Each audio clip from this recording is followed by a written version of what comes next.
Gold, trusted gold buyers. మీరు తాకట్టు పెట్టిన బంగారాన్ని విడిపించి ఈ రోజు ఉన్న మార్కెట్ ధరకు కొనబడను.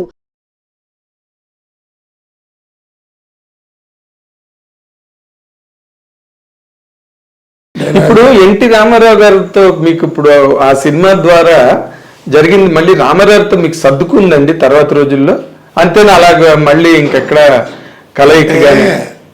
అప్పుడు రామారావు గారు బ్రహ్మర్షి విశ్వామిత్ర అనుకుంటా సినిమా చేశాడు, ఆయన ఓన్గా తీశారు రామారావే. అవును, అదే ముఖ్యమంత్రి ఎందుకు చేయకూడదు అని ఆయన బాడీ వీడెందుకని ఓన్గా తీశారు. ఆ సినిమాకి డబ్బింగ్ చెప్పడానికి మద్రాసు వచ్చాడు.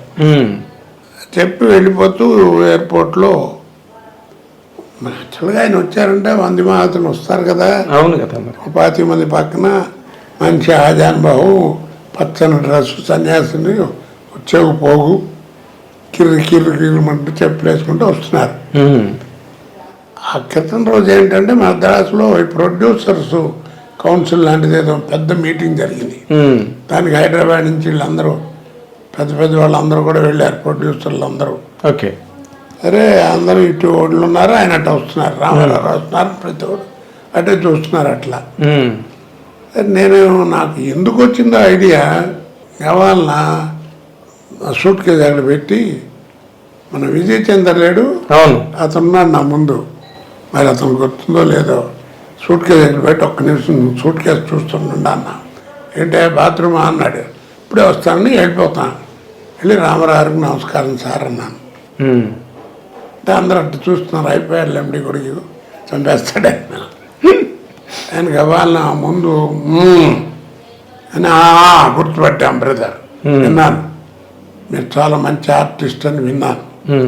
చూసారా, కీప్ గుడ్ హెల్త్, చూసారా హెల్త్ బాగుండటం వల్ల ఇది భగవంతుడు ఇచ్చేది, మే గాడ్ బ్లెస్ యూ అని బలం తట్టాడు.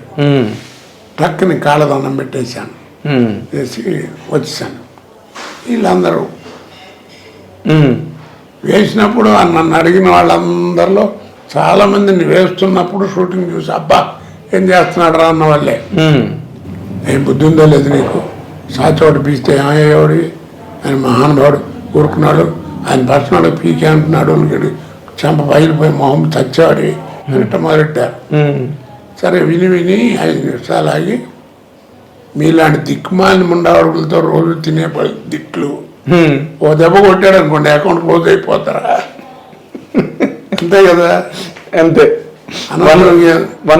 అకౌంట్ సెటిల్ అయిపోతే ఎవడు మాట్లాడ్డా అని అంటే అందరూ ఓర్ని గుండె దేరింతారు అని అందరు నన్ను తిట్టారు. తిట్టంటే నా మెచ్చుకోవడం అదేలేండి, ముండావాడు కానీ అదే ఇన్సిడెంట్. తర్వాత మీరు ఇప్పుడు ఈ మండలాధీశుడు అవన్నీ అయిన తర్వాత మీకు ఒక మెయిన్ స్లాట్ అంటే అంతవరకు మీరు బాగా బిజీగా ఉన్న ప్రతిఘటన తర్వాత మీకు వచ్చిన పేరు? ఆ టైంలో మన మోహన్ బాబు గారు ఒక సినిమా తీశారు రామారావుని పెట్టి, మేజర్ చంద్రకాంత్.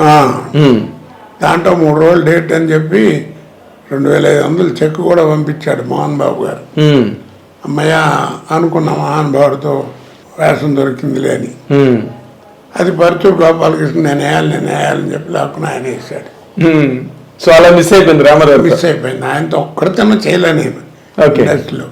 ఆయనతో నందే వాటి తీసుకున్నాను, అన్నీ తీయించుకున్నాను, ఆయన ఇచ్చారు, నేను కానీ యాక్ట్ చేయలే. ఓకే. కానీ మీరు రామారావు గారి తాలూకా సినిమా ప్రయాణం, ఆయన పాత్రలు కానీ లేకపోతే ఆయన రాజకీయ ప్రస్థానం కానీ టోటల్గా జీవితం మీకు చూస్తే మీరు ఒక సీనియర్ నటుడుగా, సరే ఎంతో కొంత మీకు పొలిటికల్ సాంగత్యం మీకు కూడా ఉంది కాబట్టి ఆయన మీద మీకు ఏమనిపిస్తుంది సార్? ఆయన గురించి మీరు తలుచుకున్నప్పుడు ఒకటే మాట అండి, కారణ జన్ముడు అంతే.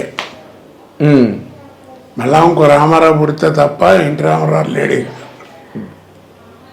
అంతకంటే పెద్ద మాట లేదు ఇక ఆయన గురించి. అవునండి, అవును. ఒక ఘంటసాల వెంకటేశ్వర గారు, ఒక ఎన్టీ రామారావు గారు, వాళ్ళంతా కారణ జన్ములు. అవునండి, ఒకసారి పుడతారు. ఇంకే మళ్ళా ఘంటసాల లేడీ, అవును, రామారావు ఏది అది ఆ మాట అంటే మరి వాళ్ళ అబ్బాయిలకి వాళ్ళకి కోపం రావచ్చేమో రామారావు. ఆయనక్కడ మహానుభావుడు, వాళ్ళే చెప్తారు కదా నాన్నగారు. అవును, బాలకృష్ణ గారు ఎప్పుడు ఆయన నోట్లో ఎప్పుడు నాన్నగారి పేరే ఉంటుంది కదా. వేరే ఉంటుంది. తర్వాత డైలాగులు కూర్చుంటే ఆయన డైలాగులు చెప్తుంటారు. అవును. కాబట్టి ఆయన ఇది అంటే కారణ జన్మలు ఎందుకంటున్నానంటే ఒక్క వ్యక్తి ఒకే ఒక వ్యక్తి కడివడి పాలల్లో విరిగిపోవాలంటే ఒక్క ఉప్పు కడికి చాలన్నట్టుగా ఇంతమంది కోట్ల మంది తెలుగు వాళ్ళు ఉంటే మహానుభావుడు ఒక్కడు నిలబడి 6 నెలల్లో కాంగ్రెస్ గవర్నమెంట్ పడగొట్టి పట్టుదల బట్టి దేశమంతా తిరిగి ప్రపంచ ఖ్యాతి గంచాడు ఆ ఒక్క ఎలక్షన్తో. ఒక్కడు మంచి పోయాడు. తర్వాత పక్కన చేరిన భజన సమాధానం పక్కన పెట్టింది. అవునండి. ఒకే ఒక్కడు ఆయన లేకపోతే ఏముంది? ఏం లేదు, సినిమావే లేదు, తెలుగుదేశం అన్నదే లేదు. లేదు అసలు ఆ పార్టీ లేదు. ఆయన కదా పెట్టాడు. పైగా పార్టీ తెలుగువారి ఆత్మగౌరవం అనుభవుడు కారణజన్ముడు అంతే. అదేలేండి, ఇంకో రెండో పదం లేదు. మీకు సినిమా ఇండస్ట్రీలో బాగా చేయూతనిచ్చి అంటే మీ కెరీర్ స్టెబిలైజ్ అవడానికి కారణమైన వాళ్ళు ఎవరైనా ఉన్నారా, లేకపోతే అంతా మీది మీ స్వయం కృషి మీ అదృష్టం మీద నడిచిందండి? ఇంచుమించు నాకు నా వాళ్ళు ఎవరు లేరండి అసలు. నాకు తెలిసిన డైరెక్టర్లు కానీ చుట్టంగా ఎవడు అసలు ఎవరు లేరు అసలు. అది అంతే. ఎందుకు జరిగింది అందరికీ రాదు, ఏదో ఉంది భగవంతుడు ఇచ్చిన దయ అంతే. ఆయన ప్రాప్తం ఆయన ఇచ్చింది తప్ప నేను గొప్ప అనుకుంటే నాశనం అయిపోతా. అదేలేండి. అలా అయితే ఇప్పుడు మరి మీరు అలాగ మీ అదృష్టవశాత్తు లేకపోతే మీ ప్రతిభ మీ కెరీర్ మీరు అలాగ నడిచింది, ఎవరు సపోర్ట్ లేకపోయినా ఆ సక్సెస్ ఏదైతే వచ్చిందో దాన్ని మీరు సవ్యంగా వినియోగించుకున్నాను అనుకుంటారండి ఎప్పుడైనా, లేకపోతే దాంట్లో కూడా లోటుపాట్లు ఉన్నాయా? అంటే